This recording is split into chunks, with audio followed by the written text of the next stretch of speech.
नमस्कार दोस्तों। पश्चिम बंगाल में बीजेपी की सबसे बड़ी उम्मीद शुभेंदु अधिकारी को लेकर अब ममता बनर्जी ने भी बहुत कड़ा रुख अपना लिया है। शुभेंदु अधिकारी को लेकर ममता बनर्जी ज़्यादा कुछ नहीं बोल रही थी।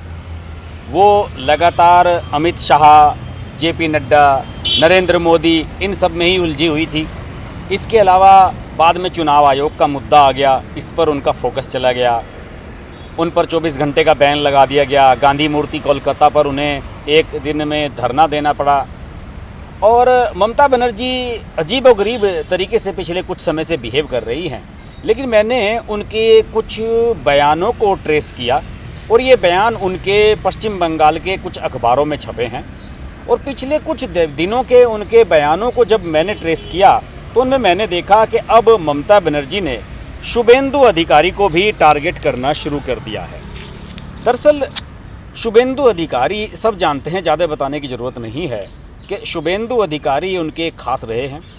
और नंदीग्राम का आंदोलन जो कभी हुआ था 2007-8 में, उस समय वो कंधे से कंधा लड़ाकर ममता बनर्जी के साथ रहे। ममता बनर्जी ने जब तृणमूल कांग्रेस की सरकारें बनाई, पहली सरकार, दूसरी सरकार, सभी में वो मंत्री भी बने।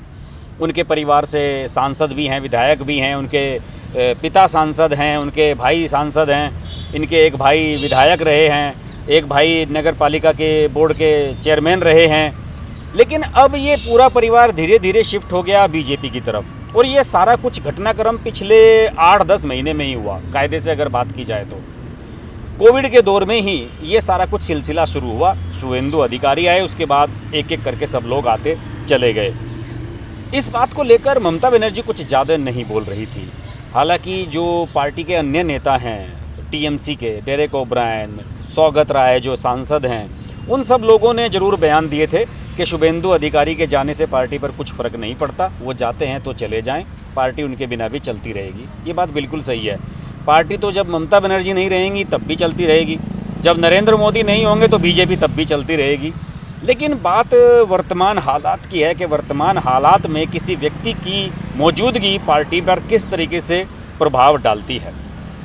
और अभी मैंने जो ममता बनर्जी के बयान ट्रेस किए हैं, उन सब बयानों में मैंने देखा है कि कहीं ना कहीं वो शुभेंदु अधिकारी और उनके परिवार में के बारे में कुछ ना कुछ ज़रूर बोल देती हैं।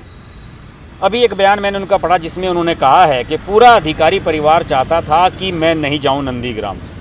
ऐसे में शुभेंदु अधिकारी के साथ कैसा व्यवहार होता। अधिकारी कभी विश्वसनीय नहीं थे। शुभेंदु अधिकारी इसलिए बीजेपी के पास गए क्योंकि उनका पैसा फंसा हुआ है। साल 2014 से ही उनकी बातचीत अमित शाह से हो रही थी। नंदीग्राम में वे लोग पुलिस को भी कंट्रोल करते थे। जो लोग पार्टी छोड़कर गए हैं उससे हमारी पार्टी साफ हुई है। और नंदीग्राम से चुनने का जो चुनाव लड़ने का जो ममता बनर्जी का अपना फैसला है, उस पर भी उन्होंने जो ये कहा है, उन्होंने कहा कि मैं अपने कमिटमेंट पर हमेशा टिकी रही हूँ।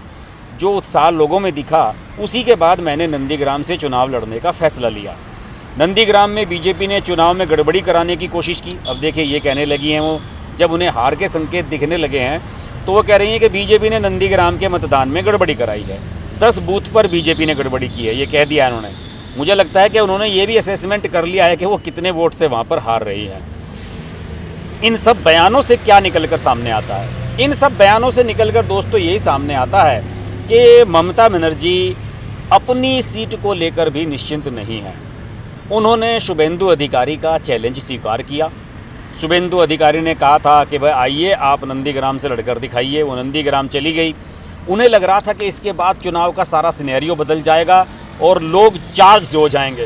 पूरा चुनाव टीएमसी के समर्थन में चला जाएगा कि देखिए ममता बनर्जी ने शुभेंदु अधिकारी का चैनल एक्सेप्ट कर लिया है और अब शुभेंदु अधिकारी को कोई नहीं बचा सकता। और शुभेंदु अधिकारी बीजेपी की सबसे बड़ी उम्मीद हैं, इसमें कोई शक नहीं है। भले ही दिलीप घोष, बाबुल सुप्रियो ये सब लोग वहाँ पर हों, लेकिन इसमें कोई शक नहीं कि वर्तमान में जो विधानसभा का चुनाव लड़ा जा रहा है उसमें शुभेंदु अधिकारी बीजेपी की सबसे बड़ी होप है।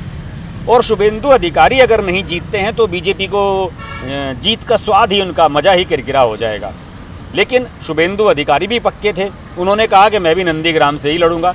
पहले लोगों को लग रहा था कि ममता जब भवानीपुर छोड़कर शुभेंदु अधिकारी के सामने नंदीग्राम में आई हैं तो शायद शुभेंदु अधिकारी कहीं और से चुनाव भी लड़ें, 2 जगह से लड़ें। लेकिन उन्होंने कहा कि नहीं, एक जगह से ही लड़ूंगा। ममता बनर्जी भी जीत पड़ गई कि मैं भी एक जगह से ही लड़ूंगी। उनके बारे में भी अटकलें थी। नरेंद्र मोदी ने तो मंच से कह दिया था कि दीदी बताइए, अब आप हार रही हैं तो दूसरी जगह कहाँ चुन रही हैं, आप कहाँ से चुनाव लड़ेंगी।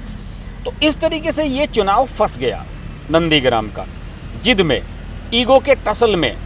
शुभेंदु अधिकारी का ईगो और ममता बनर्जी का ईगो, इसमें ये चुनाव फंस गया है। और अब देखते हैं कि 2 मई को रिजल्ट आएगा तो क्या आएगा। बहरहाल आप लोग जो मेरे सब्सक्राइबर्स हैं, यूजर्स हैं, मुझे लंबे समय से कहते रहे हैं कि भाई साहब आप अपना सर्वे कराइए, हर्ष जी आप अपना सर्वे कराइए।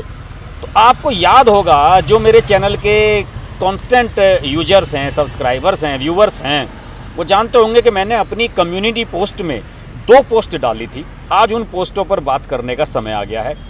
एक पोस्ट मैंने डाली थी 4 मार्च को। उसमें मैंने आपसे ये पूछा था, उसमें मैंने 4-5 ऑप्शन दिए थे। उसमें आपसे मैंने ये पूछा था कि बीजेपी को पश्चिम बंगाल में कितनी सीटें मिल सकती हैं। उसमें मैंने ऑप्शन दिए थे 50, 50 से 100, 100 से ज़्यादा, 200 से ज़्यादा या 150 से ज़्यादा। ये सब चीज़ें मैंने आपसे पूछी थी और आपने आपसे वोट करने के लिए कहा था। और आपको यकीन नहीं होगा कि उस पर 31,000 वोट आए हैं आप लोगों के। मैं स्क्रीनशॉट लगा रहा हूँ उस सर्वे का, बगल में आप देख सकते हैं। उस पर 31,000 लोगों ने वोट किया है और उनका ये मानना है कि बीजेपी 150 से ज़्यादा सीटें जीतेंगी। इनमें से 60% लोगों का ये कहना है और 21% लोगों ने तो ये कह दिया कि 200 से ज़्यादा सीटें जीत रही है बीजेपी यहाँ पर। और 8% लोग कह रहे हैं कि 100 से ज़्यादा, 7% कह रहे हैं कि 50 से ज़्यादा, लगभग 50 के आसपास, और 4% ने कहा 50 से 100 के बीच में कहा। यानी कि सबसे ज़्यादा लोगों का मानना है, 60% लोगों का मानना है कि बीजेपी की 150 प्लस सीटें इस बार आएंगी। मैं नहीं जानता कि ये जो मेरे यूजर्स हैं, इन्होंने वोट किया, वो सारे पश्चिम बंगाल से हैं, कहाँ से हैं, सारे देश से हैं। सबका अपना अपना मापदंड है, अपनी अपना सोच है, अपनी अपनी भावनाएं हैं। हो सकता है इनमें से कुछ ने भावनाओं में आकर भी इस पर वोटिंग किया हो।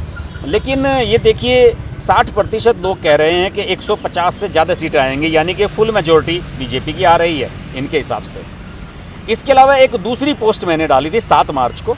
उसमें मैंने नंदीग्राम के बारे में पूछा था। नंदीग्राम के बारे में पूछा कि शुभेंदु अधिकारी जीतेंगे या ममता बनर्जी जीतेंगी।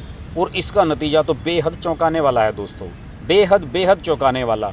35,000 वोट आए हैं इस पर। आप स्क्रीनशॉट देख सकते हैं बगल में। 35,000 वोट आए हैं इस पर आप लोगों के, और 88% लोगों ने कहा है कि शुभेंदु अधिकारी जीतेंगे। केवल 12% ने कहा कि ममता बनर्जी जीतेंगी।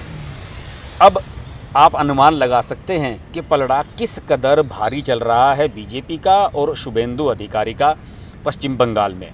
और मुझे एक बार को ये तो डाउट हो रहा था कि पता नहीं बीजेपी सरकार बना पाएगी या नहीं। वो अभी भी डाउट है कि फुल मेजॉरिटी आएगी या नहीं। लेकिन अब इस रिजल्ट के बाद, ये जो मेरा अपना सर्वे है 7 मार्च वाला, जिसमें 1 महीने तक आप लोगों ने वोटिंग किया, उसका जो लेटेस्ट रिजल्ट है वो ये बता रहा है कि शुभेंदु अधिकारी को जीतता हुआ 88% लोग मान रहे हैं और ममता बनर्जी को जीतता हुआ केवल 12% लोगों ने माना। तो ये सब चीज़ ये दर्शा रहा है। अब ममता बनर्जी कुछ भी कहती रहें कि शुभेंदु अधिकारी की 6 साल से बात चल रही थी। ये बात मैंने एक वीडियो में भी बताई थी कि 2014 का जो चुनाव पहला नरेंद्र मोदी ने जीता था, अमित शाह की टीम ने जीता था, उसके बाद शुभेंदु अधिकारी की सिद्धार्थ नाथ सिंह जो स्वास्थ्य मंत्री हैं उत्तर प्रदेश के, उन्होंने मुलाकात शुभेंदु अधिकारी से करवाई थी अमित शाह की। ये बात सही है और अमित शाह लगातार उनके टच में थे। लेकिन ममता बनर्जी का ये कहना है कि मुझे पहले से पता था कि ये बागी हो जाएंगे, ये तो वो कुछ ज़्यादा कह रही हैं। उन्हें इसका बिल्कुल भी उमान नहीं था। और ये भी वजह है कि अपने भतीजे अभिषेक बनर्जी को ज़रूरत से ज़्यादा बढ़ावा देने के चक्कर में ममता बनर्जी ने अपने कई वफादार गंवाए हैं और इसका दुष्परिणाम उन्हें अब चुनाव में भुगतना पड़ रहा है। देखिए, दोनों चीज़ें साफ़ हो गई। आप लोगों की डिमांड भी पूरी हो गई कि मैं इस पर सर्वे करा लूँ। देखिए, सर्वे हो गया, उसके नतीजे मैंने बता दिए। अब देखते हैं ये नतीजे रिजल्ट से कितना मैच करते हैं। बात होती रहेगी, देखते रहिए हर्ष की बात लाइव। और हाँ दोस्तों, प्लीज़ मेरे चैनल को सब्सक्राइब जरूर कर लें। अगर आपको मेरा ये वीडियो अच्छा लगा, इसको शेयर कर दें। और जो लोग मेरे सब्सक्राइबर नहीं हैं, प्लीज़ यार वीडियो देखकर आगे मत बढ़ो, चैनल को सब्सक्राइब कर लो, नोटिफिकेशन के लिए बेल आइकन दबा लो, क्योंकि मैं लाइव आता हूं तो आप मुझसे लाइव जुड़ सकते हैं। देखते रहिए हर्ष की बात लाइव। नमस्कार। अगर आपको हमारी वीडियो पसंद आई तो वीडियो को लाइक करें, चैनल को सब्सक्राइब करें और नोटिफिकेशंस के लिए बेल आइकन को प्रेस करें।